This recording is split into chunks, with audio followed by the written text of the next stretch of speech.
أعوذ بالله من الشيطان الرجيم. بسم الله الرحمن الرحيم.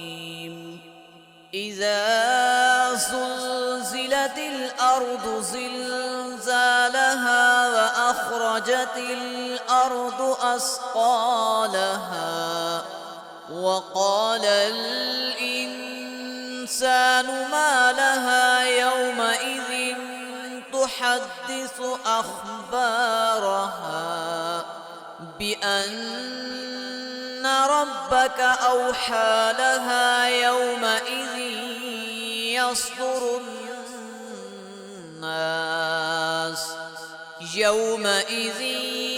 يصدر الناس أشتاتا ليروا أعمالهم فمن يعمل مثقال ذرة خيرا يره ومن يعمل مثقال ذرة شرا يره.